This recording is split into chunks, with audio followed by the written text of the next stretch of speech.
Chapter 14, Gospel of Mark. Interesting text. Very interesting text. And it was my fault, Awa, for you having to do the table so suddenly, because I knew Nathan and Larissa, they took off Friday morning through that snowstorm, but luckily it was a very simple snowstorm. But they went down to Waterloo because they're trying to set up to get the house lined up and to line up a church and to take a look around the area. So that's where Nathan and Larissa are this morning with the kids. They're down in Waterloo. So prayers for them to have a safe trip back again. And there's probably a few other things that slip my mind because I'm pretty good at slipping on things like ice and other things, so. Anyways, arrogance. Arrogance has a tendency to what? To kill hope. Because if you're arrogant, you really don't do anything because you don't need to do anything because you're the Almighty, I guess. Arrogance is the quality of having an exaggerated sense of one's own importance or abilities. Now, this is an interesting text, Mark 14. And what we're going to see is there's a recipe in how to get rid of arrogance or other negative qualities in your life. And I stumbled across this recipe and applied it to the text. And I got it from some psychiatrist, and I don't know what his name was or whatever. And I don't know how I stumbled across it, but it's really an interesting recipe, and it fits well. And what we're seeing is Jesus applies this to his life, right? And we're going to see it in 3 sections right here.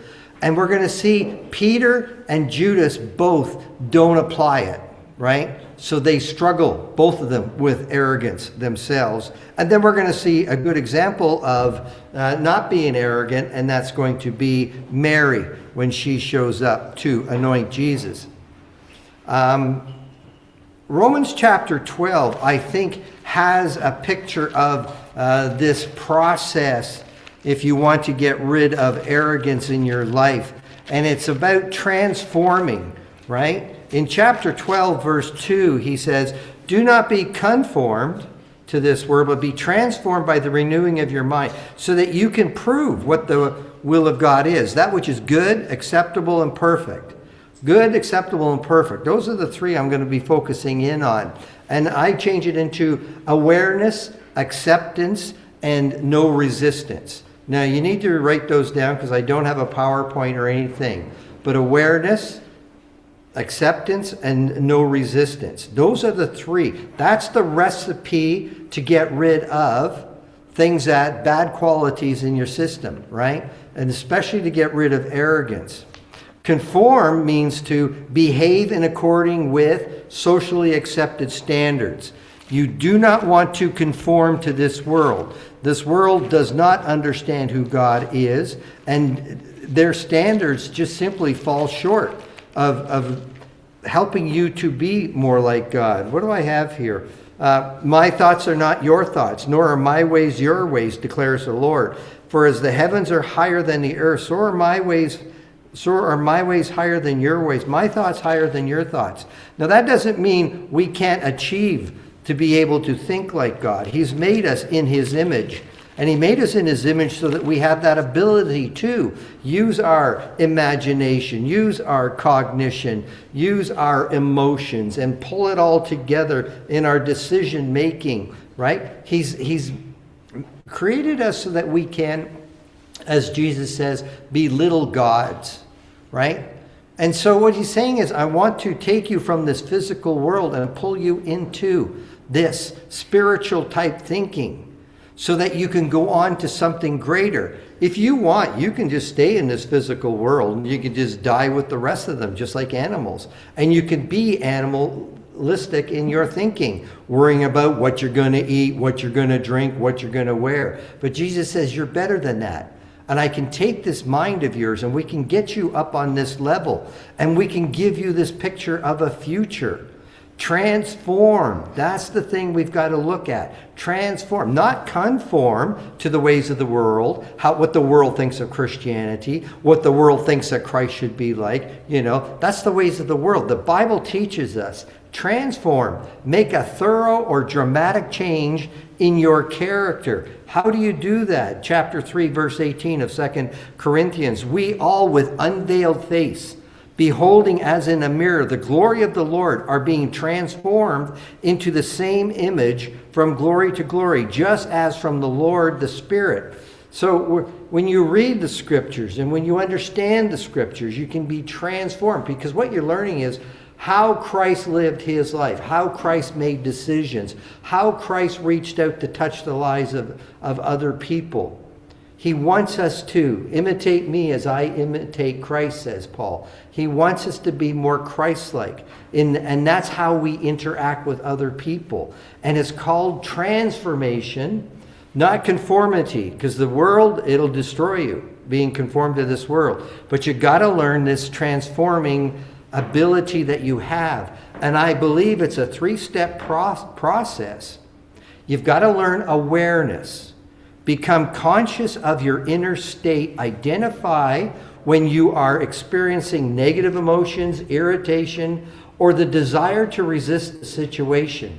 Be in tune with who you are. You have to be aware. And I think when you understand the scriptures, that helps you that much more to be aware. Be aware of the things that are going on. Be aware of why you feel why you're feeling the way you do, or that you are feeling the way you do. Not that you have to necessarily change that, but identify. Be aware of the situation.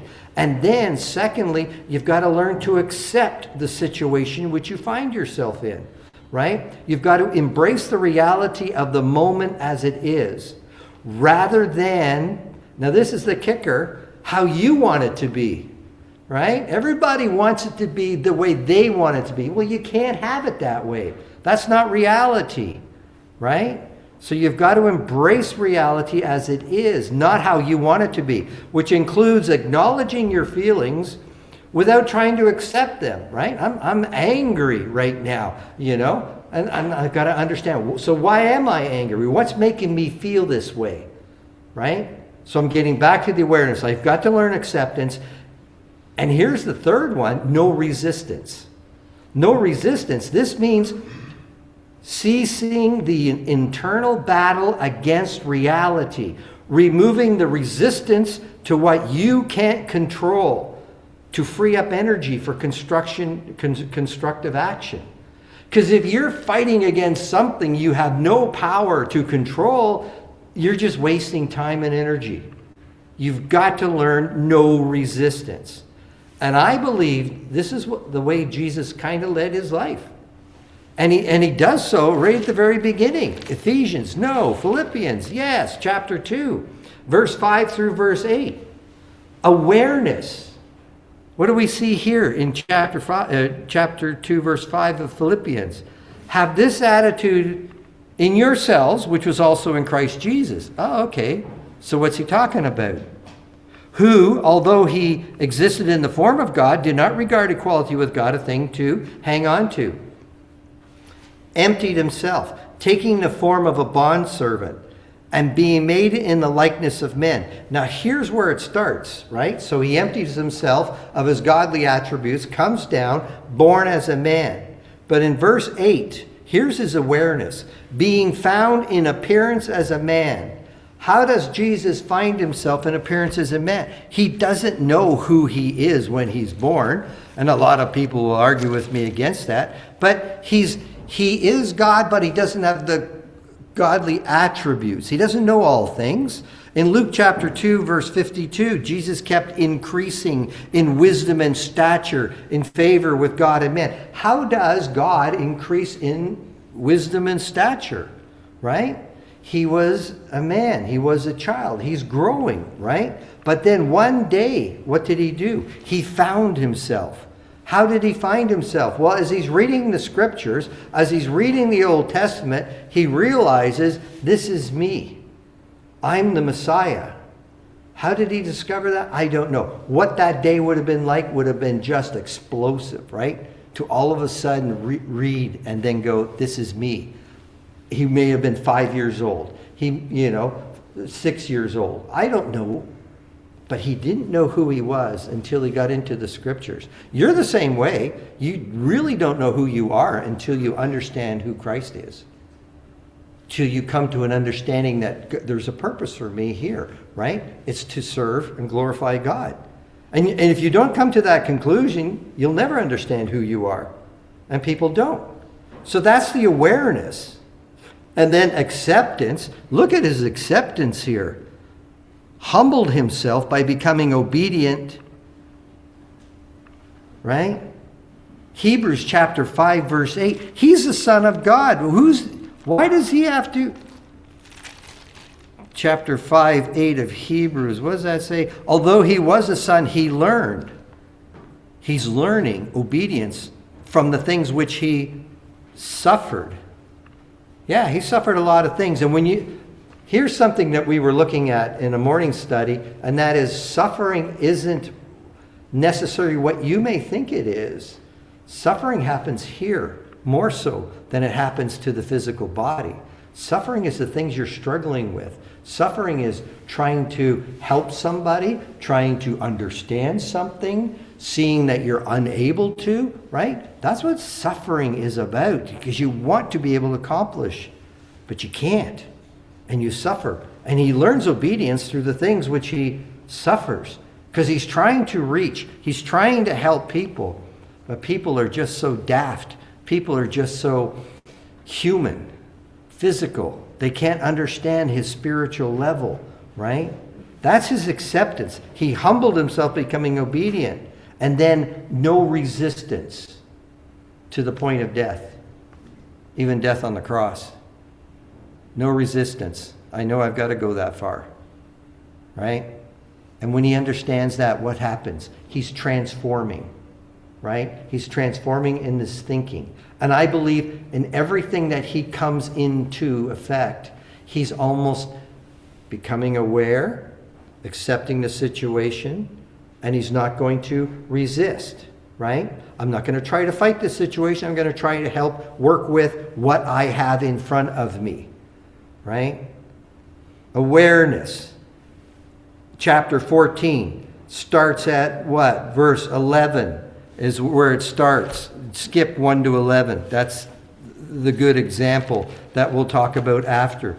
But in 11, what do we have? We have the last Passover. And what do we see with Jesus? He's fully aware of what's going on. Why? How do we know that? Because he says to the guys, okay, we're going to have the Passover today, but Peter and John, I want you guys to go to the city, watch for a man. He's got a jar of water on top of his head. Follow him. And when you get to the house he's going to, right?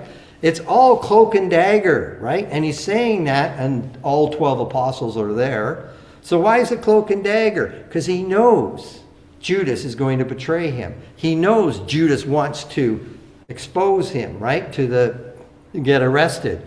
So Jesus doesn't, he's not going to say, look, here's a situation. We got a problem with Judas. Let's just tie him up, throw him down a well, and we'll just kind of leave it at that, right?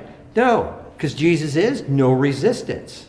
He accepts the fact that he's got Judas here. So what am I going to do to get through this? Well, this is what I'm going to do. These guys are going to go, and Judas has absolutely no idea of where we're headed for, right? And then that night, Jesus, knowing, how does Jesus know? Well, Jesus knows because he can read about Judas who's going to betray him. Someplace in Psalm 41 verse 9 or Zechariah chapter 11 talks about the silver and such.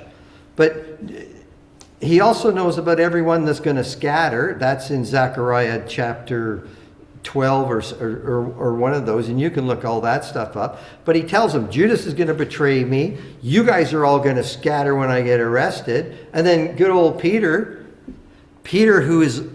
he just doesn't have an awareness of what's going on. Pete thinks he knows everything. And so he puts his foot in his mouth. So he says, strike the shepherd and everybody's going to scatter him. And there's good old Peter in verse 29. Even though all may fall away, I will not.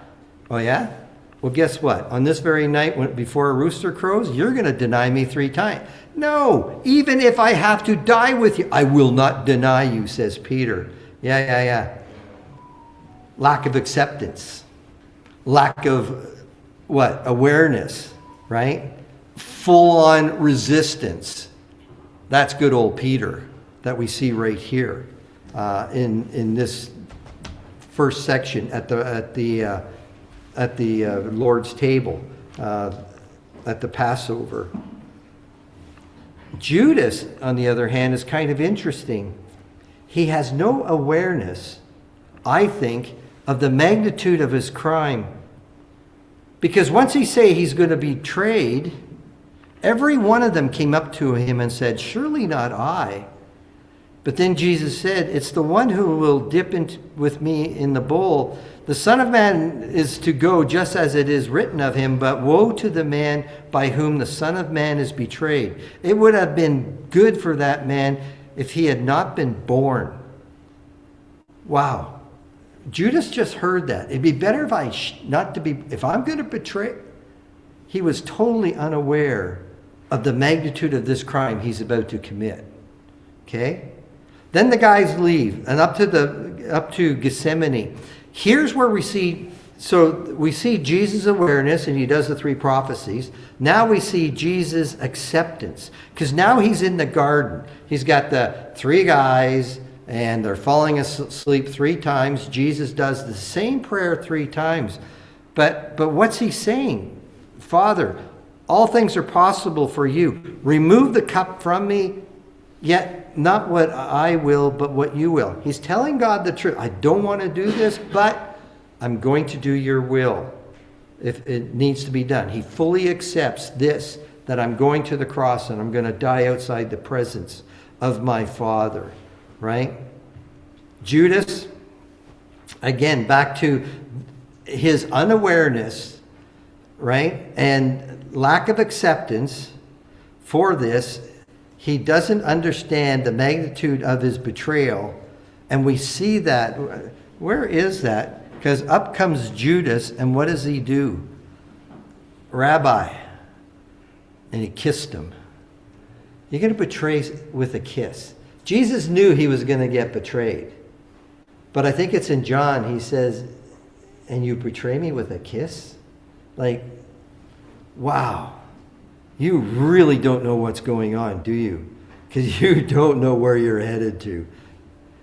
Peter, in denial of the teachings, because Peter knows that Jesus is going to be betrayed. Peter knows he's going to be arrested. Because back in chapter what? Chapter 9? No, chapter 8. Verse 31.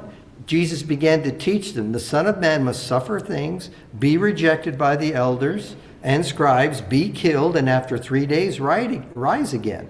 And then in chapter 9, what does he do? He does the whole thing again.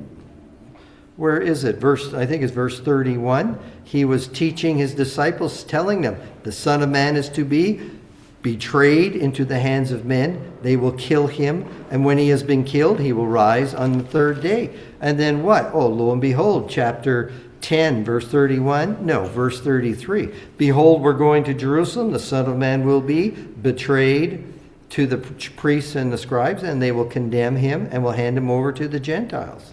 They will mock him, spit on him, scourge him, kill him, and 3 days later, rise again." 3 times Jesus has told these guys, and here we have Peter, and he's still saying, "I'll never deny you. This is not going to happen to you." And once Jesus gets arrested, Peter draws a sword, and he strikes the slave of the high priest and cuts off his ear.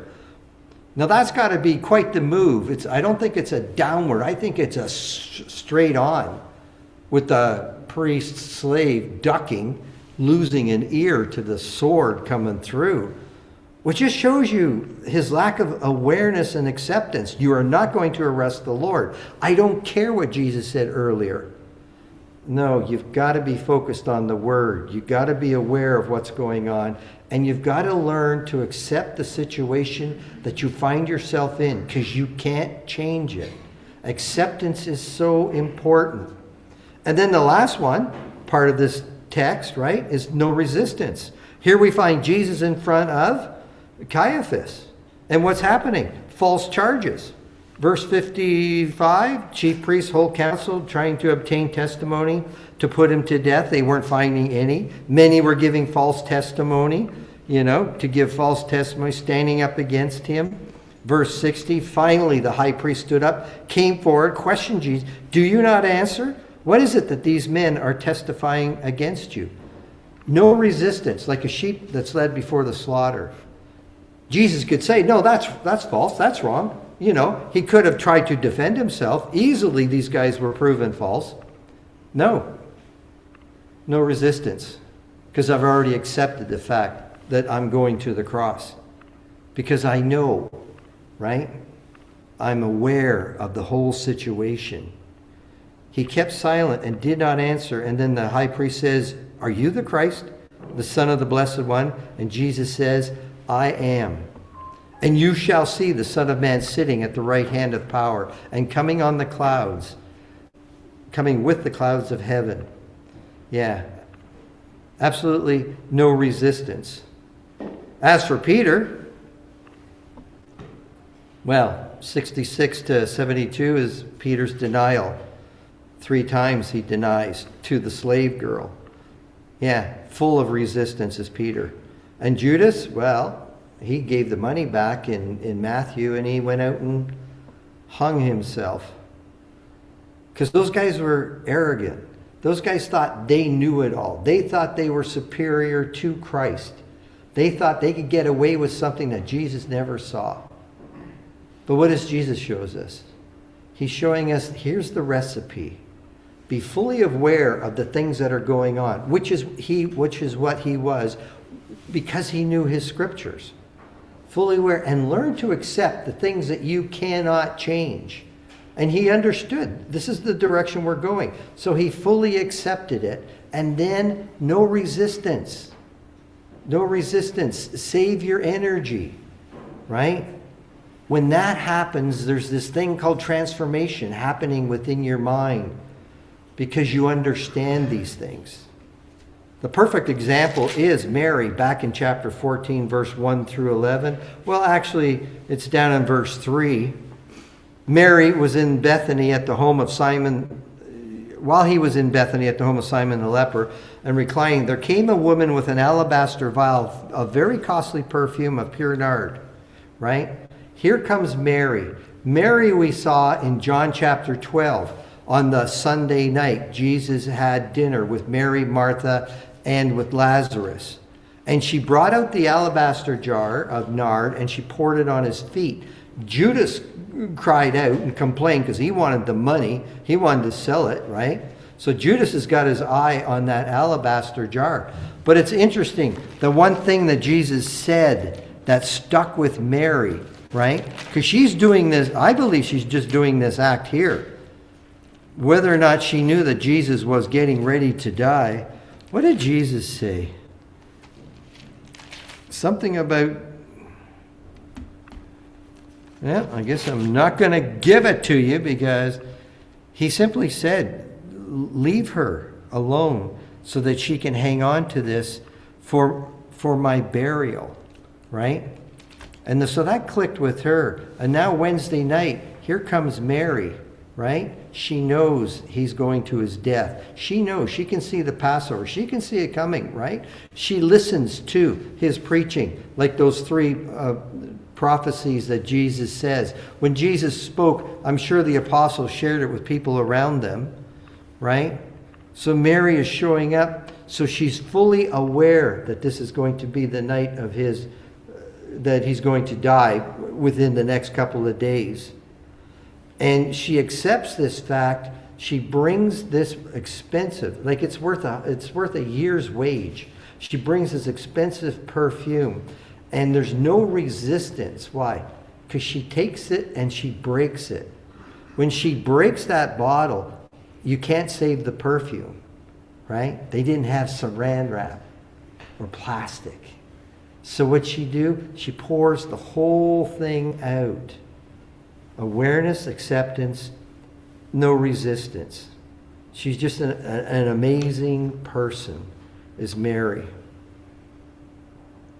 She was transformed because of awareness, because of acceptance, no resistance. And I believe what we see, if you can go back and look at other incidences of Christ, he was aware of what was going on around him all the time.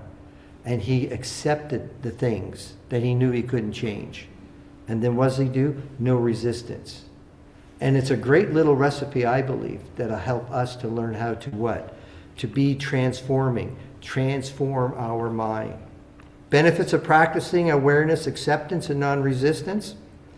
Being transformed is described as becoming a surfer, one who rides the waves of life instead of trying to stop the ocean. You can't go against the flow of the river. You can't stop the ocean. Learn to get on the crest of a wave and see where it takes you. See where God takes you, not where you try to take God. Resistance. Now this is interesting. Resistance is seen as a primary source of suffering. You're going to put yourself through an awful lot of pain. What you resist persists. What you accept transforms. Right? Get out of resistance, because it's just going to hurt you. And learn to accept and transform. This mindset builds emotional strength, allowing you to move from fighting reality. We're spiritual. Why am I fighting reality? And if I quit fighting reality, I'm going to be able to respond with the grace of God. And I've got to learn to respond to people with grace, not fighting the situation. And it's called transformation. This one here is arrogance that these guys had. If they had just sat back and meditated on what Jesus had already taught them, they could have got out of it. But they didn't, and that's the lesson that we learn from Peter and Judas. But we also learn a lesson from Mary, because she applied these three things. And this is how Jesus seems to always work. Awareness, acceptance, no resistance. That's Mark chapter 14 for you.